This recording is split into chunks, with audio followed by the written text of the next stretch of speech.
بسم الله الرحمن الرحيم رب اشرح لي صدري ويسر لي أمري واحلل عقدة من لساني يفقه قولي صلى الله عليك يا رسول الله صلى الله عليك وعلى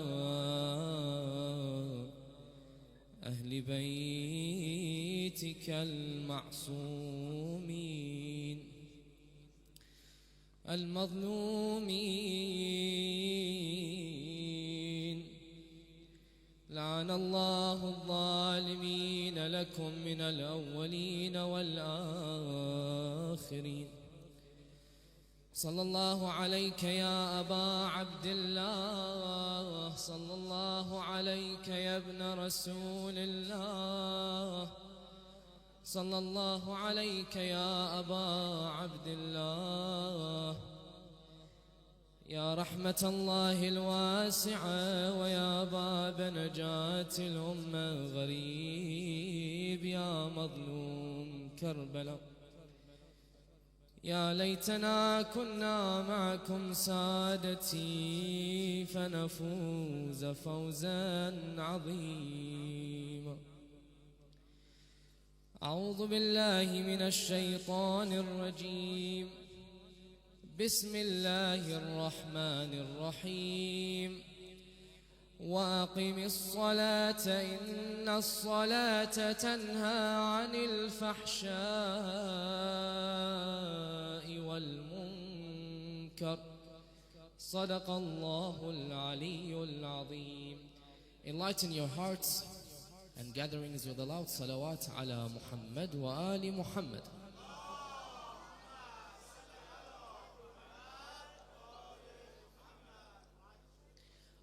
Allah subhanahu wa ta'ala says in the Holy Quran, and establish prayers, for prayers are capable of preventing you from this indecency and evil. Prayers are a gift from Allah subhanahu wa ta'ala among us. They are a gift from Allah to us. And we are tested with these prayers. How? We are tested in how we will return this gift to Allah subhanahu wa ta'ala. How we will send this prayer to the skies. How we will perform this prayer. Just like I mentioned in my speech about betrayal, I mentioned that prayers are a trust from Allah subhanahu wa ta'ala towards us. And the narration of Imam Al-Baqir alayhi salam, it says that if a person was to perform prayers on time, fulfill their prayers on time, then this prayer will rise to the skies as clean and white. Then it will tell the person that prayed it, you have protected me, may Allah protect you. On the other hand, we said, if a person does not fulfill their prayers on time, then this prayer will rise to the skies as dark and dull. It will tell the person that prayed it, you mistreated me, you did not look after me. May Allah mistreat you. Our prayers are a trust from Allah subhanahu wa ta'ala. Just like when we provide a gift to anyone, when we organize a gift to give to anyone of our friends, family members, you find that we look after this gift to the best of our ability. We make it look as good as we can make it look, and then we present it to them. This is how we should look after our prayers.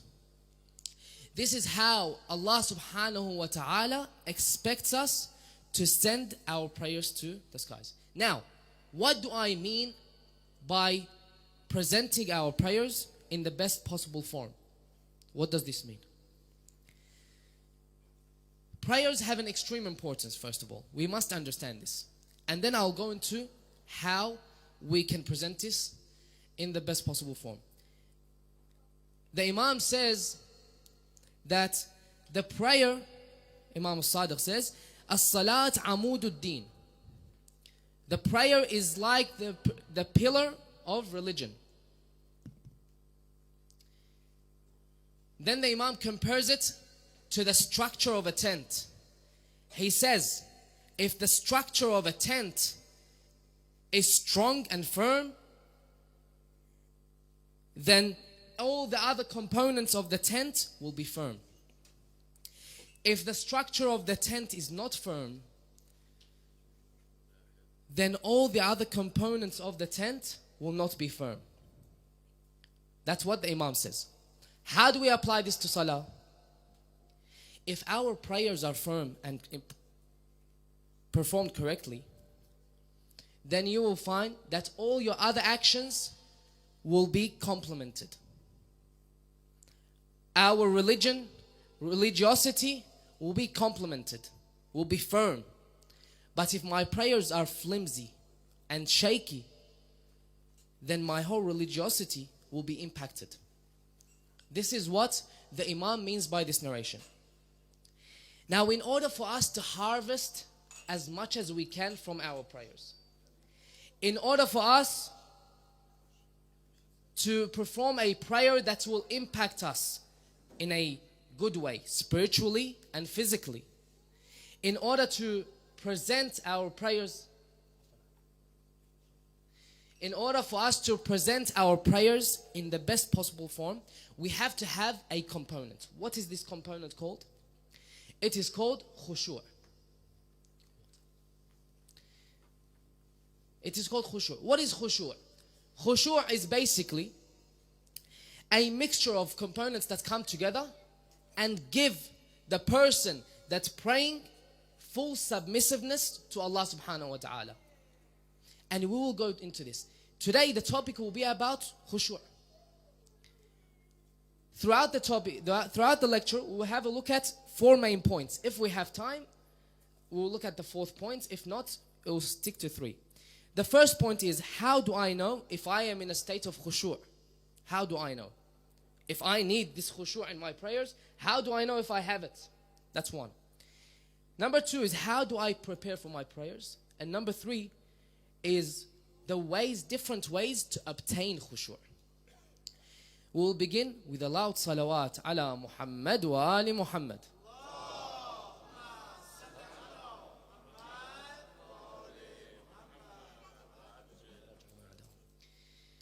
For the first point, how do I know if I have khushu' in my prayers? The narration of the Imam says that, or Rasulullah sallallahu alayhi wa alayhi says, if you find your prayers are preventing you from indecency and sins, that means you are performing your prayers correctly. Okay? Now, the Prophet once entered the mosque. In the mosque, he saw a man praying. This man, physically he looked like he was praying. However, the Prophet realized, he saw him that this man was fiddling with his beard. He was fixing his hair as he was praying. As some of us do, some of us, we do other things while we're praying.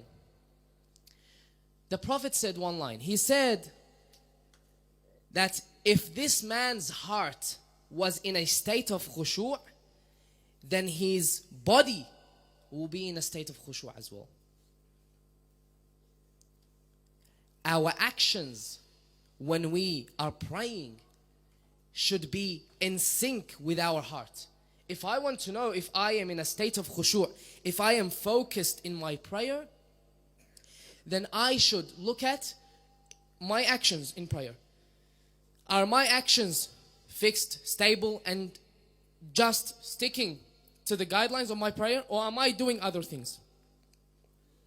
Are my actions and senses all synced with my prayer? That's one way to know if my prayer has khushu' or not.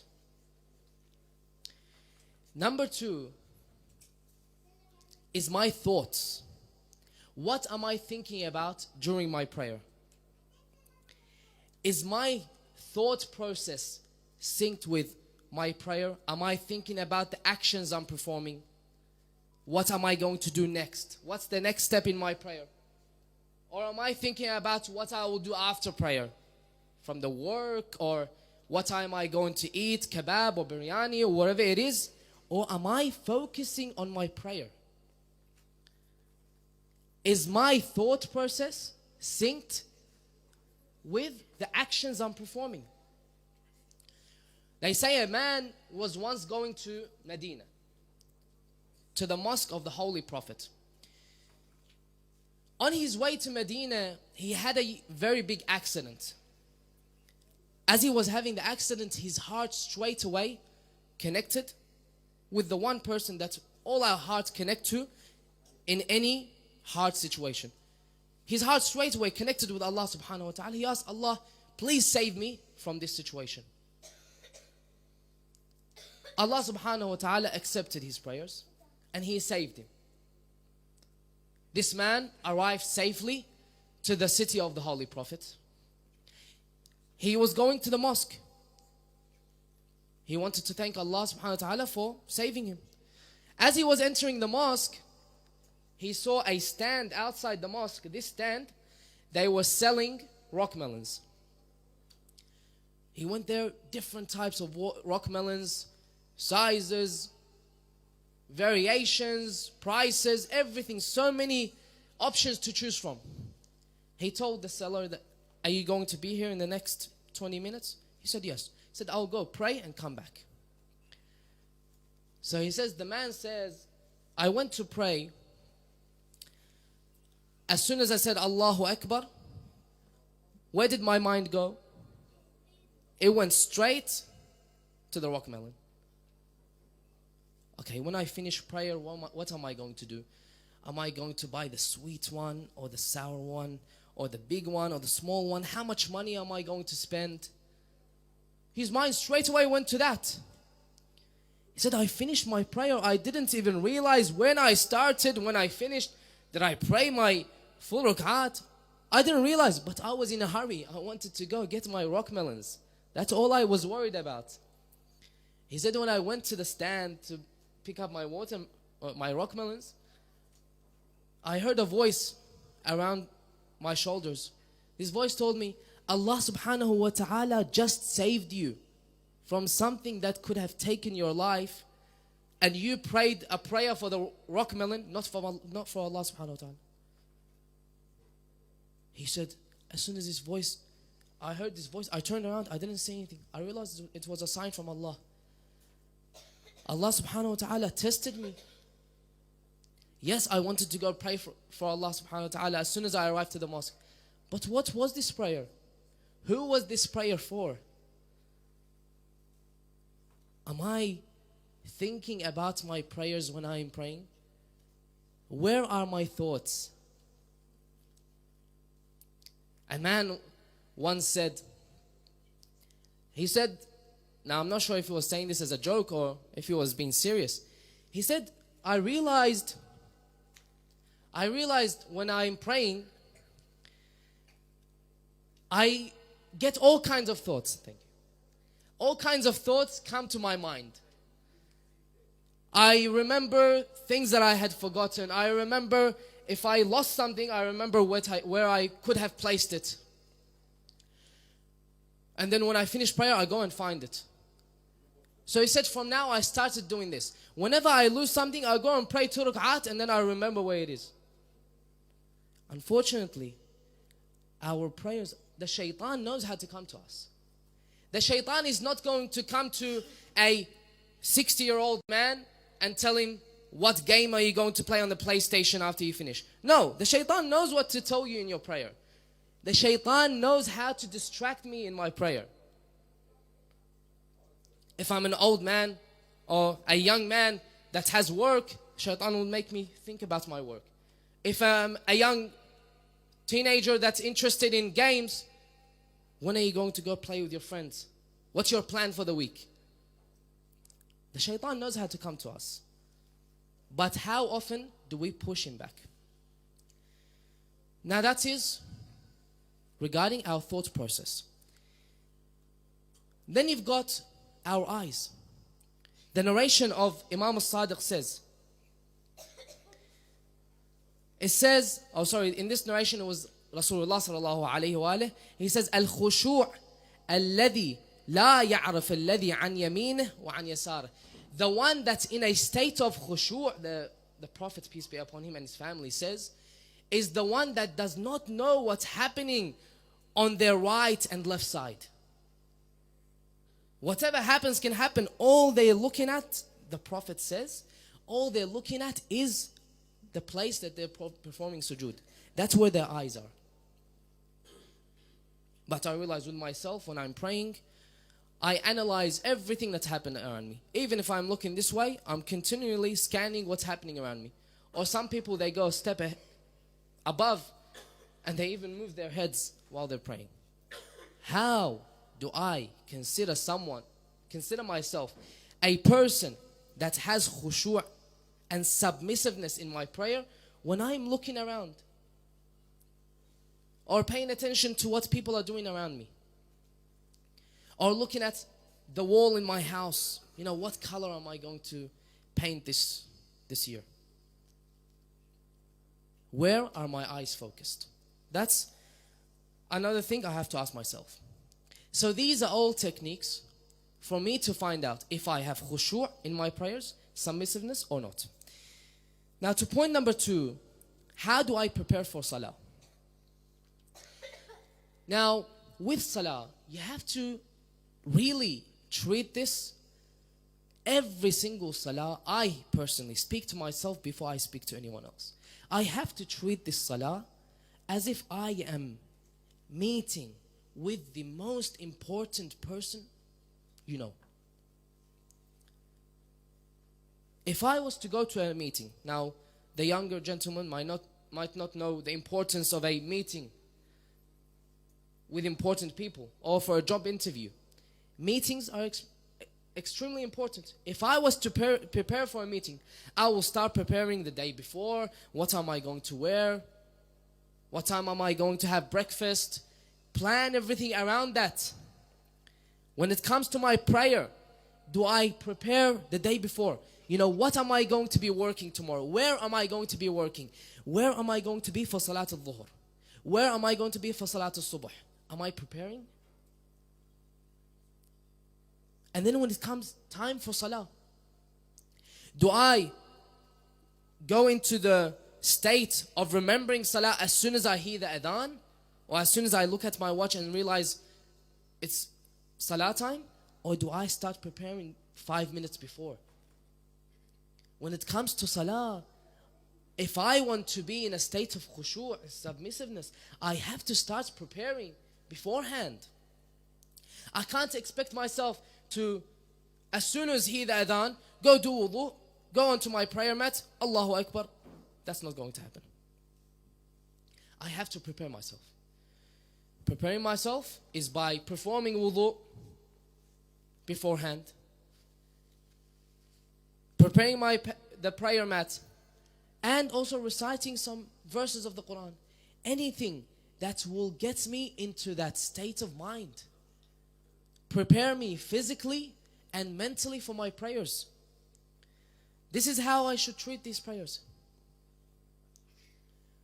Another way to prepare for prayers is to do things that will allow me to mentally tell myself that I am going into a state of prayer. A series of actions that will tell me, okay, soon you will be facing Allah subhanahu wa ta'ala. Whatever these actions are, and we'll cover some of them. Some of these actions give us extreme rewards, and they're very simple. What's one of them? One of them is using what's called the suwak. I'm sure most of you know what the suwak is. Suwak is basically a branch from a particular tree, and this is used to clean the teeth. This is extremely recommended for us to use.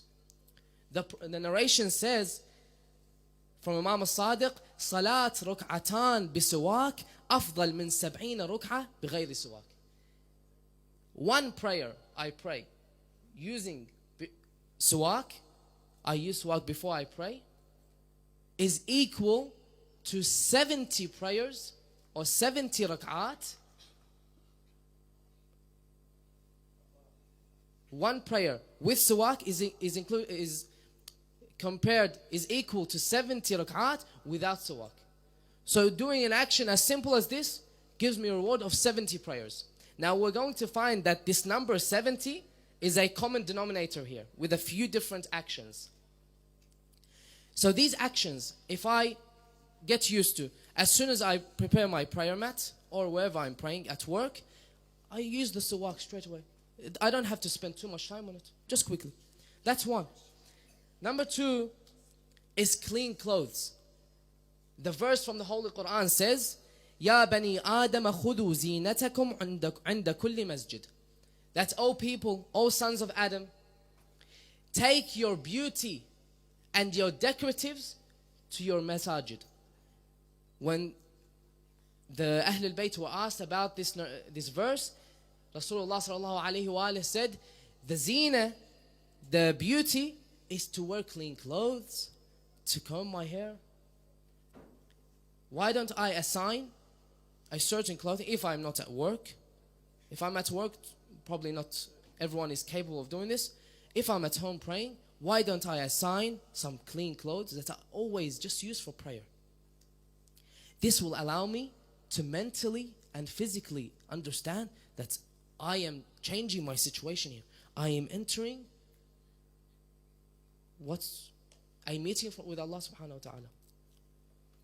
This is another one. Another one is wearing perfume. The narration says, again, the number 70 is mentioned again. Imam al-Sadiq says, Salat mutatayyib afdal min 70 salat bighayri tib. The prayer of someone that wears perfume is equal to 70 rak'at without perfume. Again, I spray perfume and I pray, I get the reward of 70 of those prayers. And you realize perfume, it allows you, the aroma of perfume, it allows you to concentrate. Imam Redha alayhi salam, he was known for the place that he performed prostration. It was known by how? By the scent. It always smelled very nice. That's how people knew where the Imam would perform prostration. Wearing a ring. Wearing a aqiq ring. Imam Ali alayhi salam says that the Prophet, peace be upon him, he once entered the mosque. He entered the mosque, he began praying, and he was wearing a silver ring with a stone from Yemen. A lot of narrations focus on aqiq. Now, he was praying. Once he finished praying, he took the ring off, he gave it to Imam Ali alayhi salam. He told him that one prayer with a ring is equal, again, to 70 prayers without a ring. So if I am performing a prayer, I use the siwak, and then I spray my perfume, and then wear a ring, that's one rak'ah or two rak'at are equal to what? 210 rak'at without any of this. This is the great reward. If I perform these actions, then I am mentally and physically preparing myself for this prayer. I am telling my mind that I'm going into this. I'm not jumping into this straight away. Just like when we go to the gym, if I go to the gym and lift the heavy weight straight away, everyone has their different levels. If I go and lift the 25 kilos straight away, I'll straight away strain my muscles. I'll injure myself. But if I warm up, if I prepare myself beforehand, I'll be ready. I have to prepare myself before going into salah. That is how I prepare myself for salah. Now, what are some of the ways that I can obtain khushu'? All of these preparations, they help us with obtaining khushu'. Now, what are some other ways? Some other ways of obtaining khushu' is to understand what the different actions in my salah mean. If I connect with these and I remember what the meaning of these actions are, then I will straight away connect with my prayer. the first action we perform, or one of the first actions, is adhan. Performing adhan has such great rewards. When I perform adhan out loud, the Imam says in the narration, Imam al-Baqir, al-mu'adhin yughfaru lah madda sawtihi fi as-sama'. Then whoever performs adhan, their sins will be forgiven as far as their voice can reach and as far as their eyes can see. And then the Imam says, whoever was to pray with this person in the same masjid, in the same area, then they will share the hasanat. They will share all the rewards for that prayer. And then whoever hears their prayer and doesn't pray with them, someone in my house, my neighbors, whoever it is, then the Imam says, you will get one hasanah for every person that hears your prayer and prays with you. This is the reward of adhan. And now we go into the meaning of some of the actions in salah.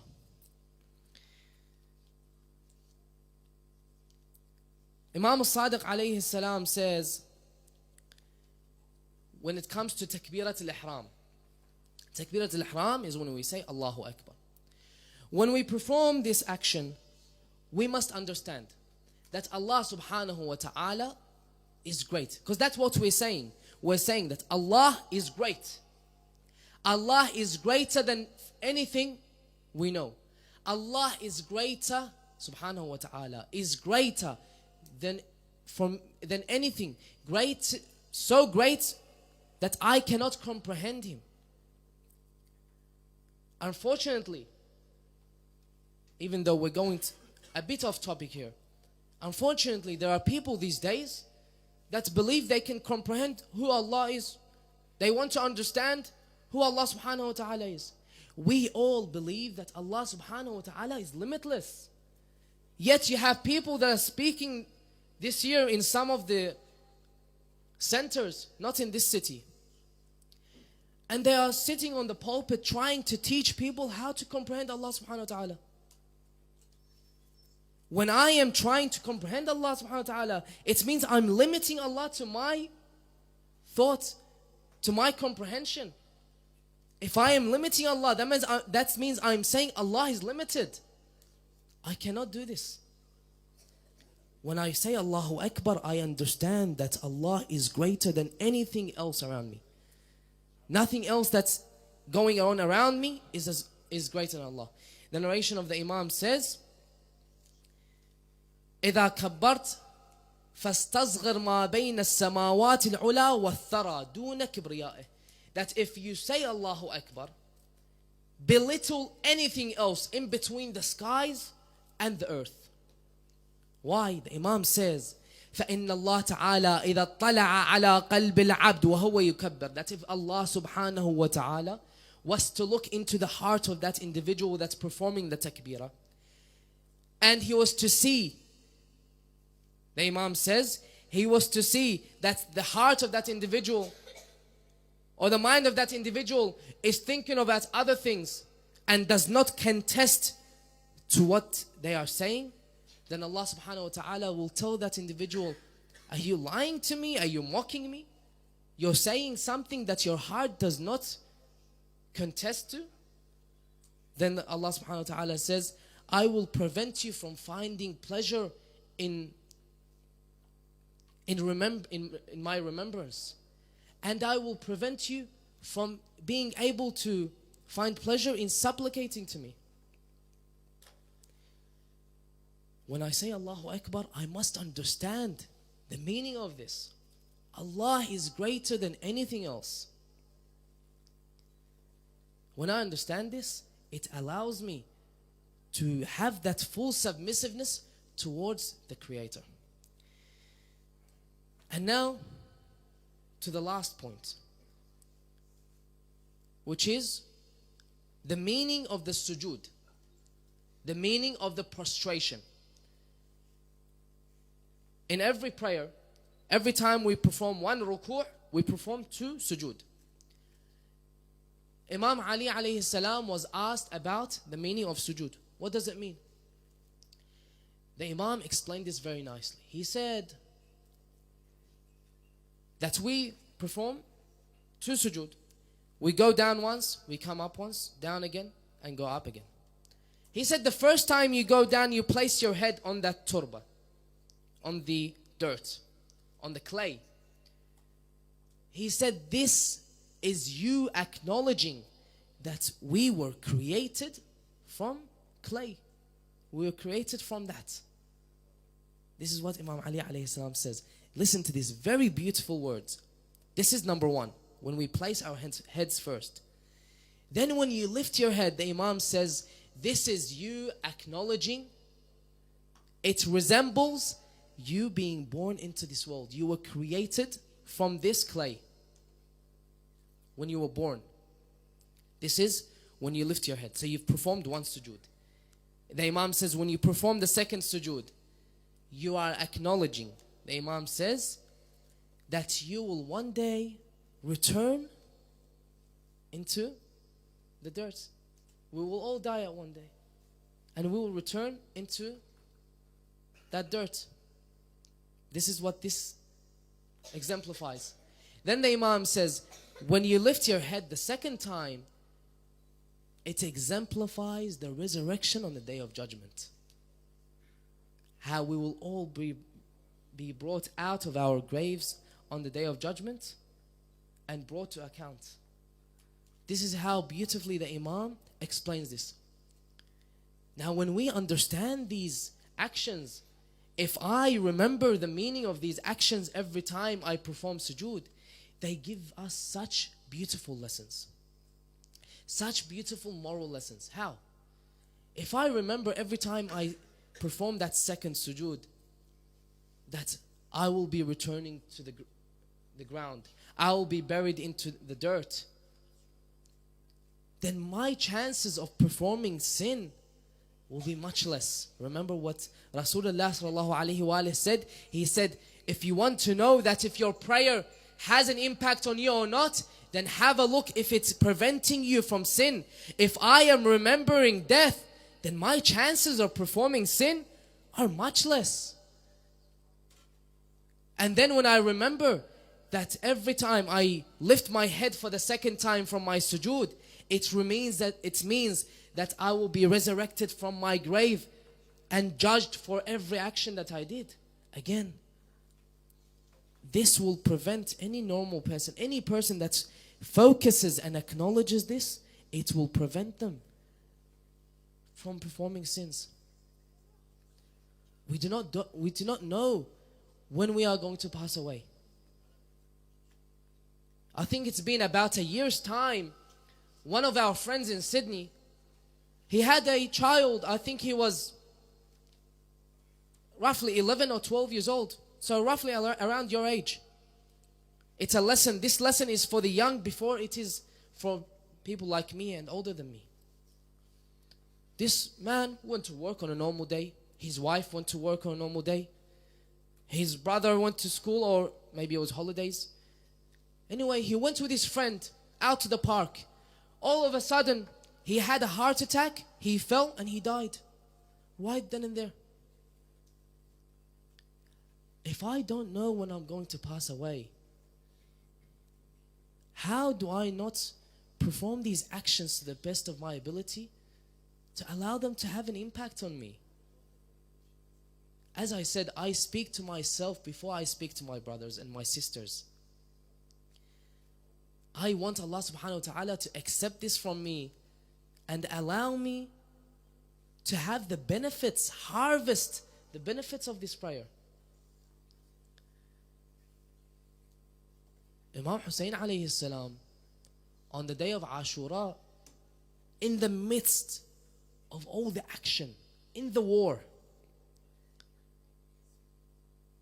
the time for Salatul Dhuhr came. He told everyone that we are stopping the war while we go and pray Salatul Dhuhr and Asr. We make many excuses not to pray on a daily basis. The Imam did not use the war as an excuse to stop him from praying. So what happened? Listen to this. Listen to how these companions and the Imam and the family members of the Imam protected this jewel that we have. The Imam died for these prayers. If it wasn't for the Imam, the Imam's sacrifice, we would not have this jewel. I would have not guaranteed myself to become a believer, a Shia of Ali ibn Abi Talib. So the Imam told his companions, we will pray. They began praying, and he asked a few of the companions to watch out, because they knew the enemies could not be trusted. So as they were praying, they prayed Salat al-Khawf, a shorter form of the Salah. If you're in war or a hard situation, a scary situation, you have the option to pray Salat al-Khawf. When they started praying, the enemies, the army of Sham, they sent their horsemen with archers to attack the Imam. While the Imam was praying, they knew that the Imam praying will send a great message to us this day and to the whole world. So they sent their archers. The archers began shooting arrows at them while they were praying.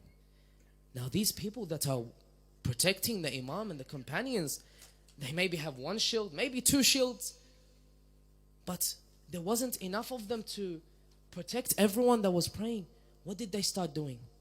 This is what they did for our prayers. They began catching those arrows with their bodies. Began catching those arrows with their faces.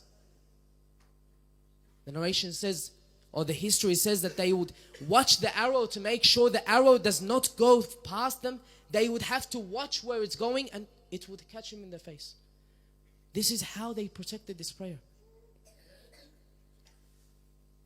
When the companions finished their prayers, they said they went to one of the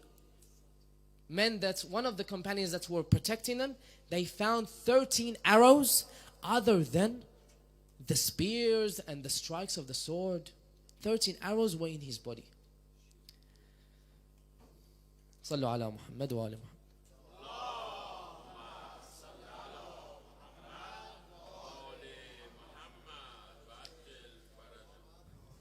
Now on the day of Ashura, the Imam, when he lost all his companions, one after the other, they left, they fought before him. When the Imam lost all of his family members, Al-Qasim went, Ali al-Akbar went, the brothers of Al-Abbas went, and then finally Al-Abbas was taken as well. He was killed. The Imam's back was broken. The Imam decided that there is no other solution than for him to sacrifice himself as well. The Imam went to the tent of Sayyidah Zainab alayhi salam. He told Sayyidah Zainab alayhi salam to gather the ladies. He told her to gather the children. Why? He wanted to say his final goodbyes before he left. So Sayyidah Zainab alayha salam told the Imam, if you are going to leave us, then seek some water for this child. Who was it? It was the infant child of Imam Hussein alayhi salam, only 6 months old. This child was only 6 months old, and he had not been breastfed for 3 days. He had not drank any water for 3 days. So the enemies say that the Imam came out to us. He was not riding his horse, he was walking to us. This means I am coming to you in peace, I am not fighting you. He was hiding something under his clothes. They say when he came close to us, he took an infant of his and he raised him to the sky. He said, قتلتم أصحابي. You have killed my companions. قتلتم إخواني. You have killed my brothers. قتلتم أولادي.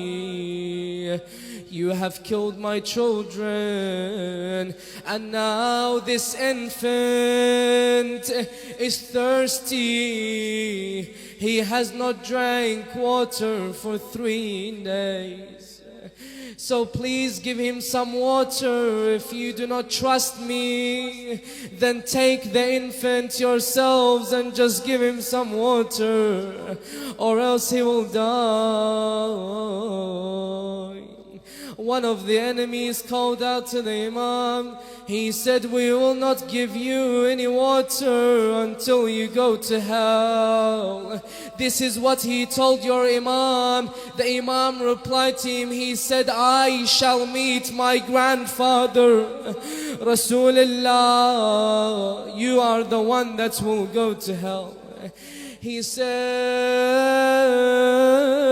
if the crime is the crime of the elders, then what is the crime of the infants? What is the crime of this infant? Why do you not give him water? So the enemies began disputing between each other. They began arguing. One group of the enemies would say, give them water, they have no companions left. Another group of the enemies would say, only give that infant water. Another group of the enemies said, do not give any water to this family. Umar ibn Sa'd la'anahullah, he looked at Harmala, he said, Ya Harmala, اقطع نزاع القوم. Oh Harmala, stop the dispute between our army. He said, what do you want me to do? He told him, do you want me to shoot the father or the son? He said, shoot the infant while he's in the chest, while he's laying on the chest of his father. Harmala said, I took out an arrow. This arrow was not like any other arrow. This arrow had 3 sharp edges. They would use this arrow to kill the wildest of animals. He said, I took out this arrow. I placed the arrow in the bow firmly, and I shot the arrow. فقطعه فذبحه من الوريد إلى الوريد. So he slaughtered the child, the infant, from the jugular vein to the jugular vein. So Imam Hussein alayhi salam says that the child, the enemies say that we saw the child, he took his hands out of the cloth and he hugged his father. وَرَحِمَ اللَّهُ مَنْ نَادَى. May Allah have mercy on the one that calls. وَعَلِيًّا وَأَصْغَرًا. So the Imam covered the infant in his clothes, under his clothes, and he went towards the tent. Who came to the Imam? Ruqayya welcomed the Imam. She told him, oh father, did you get some water for my little brother? Oh father, were you able to get the rest of the water from me to drink? Imam Hussein alayhi salam, he said, no daughter, the enemies did not give us water. The enemies gave us your slaughtered brother. يا ابويا الطفل للما اخذته، بسهم العدا مذبوح جبته. شنو الذنب يا اخويا اللي عملته، والماي حاضر ما شربته. يا بويا الطفل عني تغطيه، مالي قلب بالعين اصدلي، اشوفه ذبيح وما ادرج ليه، هذا الخفت منه طحت بيه، هذا الخفت منه طحت بيه.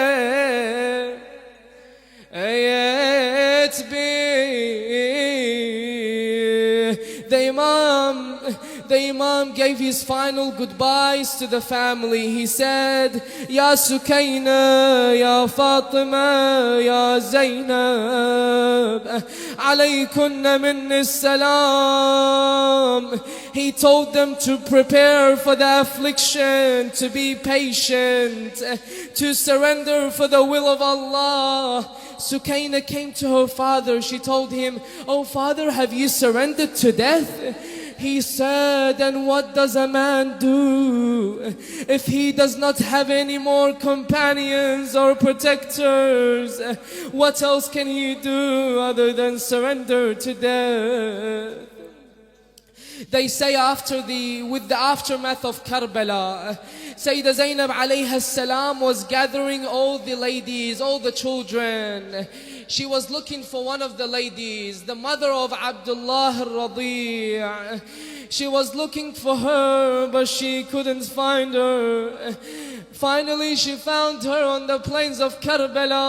She told her, "What are you doing all alone here?" She said, "When I drank the water, I felt the milk flowing in my body, and I remembered my son Ali was thirsty. I remembered my son Ali wanted some milk, but I could not help him." She wanted to find him to give him that wet milk. يا حيدر وعتنا الليلة حسين الخيمة عياله، نده زينب وجد زينب لأخوها وقعدت قباله. قام حسين يوصيها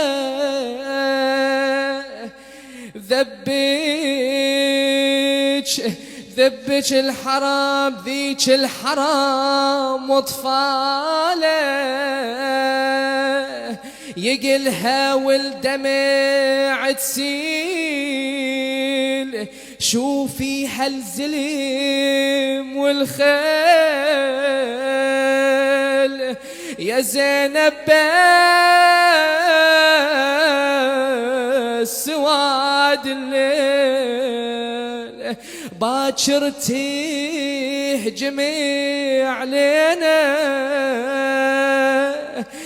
وتجر كل رواياها. بعد اريد اوصيك يا زينب، بعد اريد اوصيك يا زينب، لو شفت الشمر يمي ساعد الله قلبك يا صاحب الزمان، لا تلفين للحومة يا اختي بخيمتك تمي، ما ريدك تشوفينا وسيفه مخضب بدمي، على صدري النذل يتربع، يقوم من حريق ضاع، ليه الحرام من تفزع، أخاف تشوفيني بهالحال يا اختي ويكثر بجاهك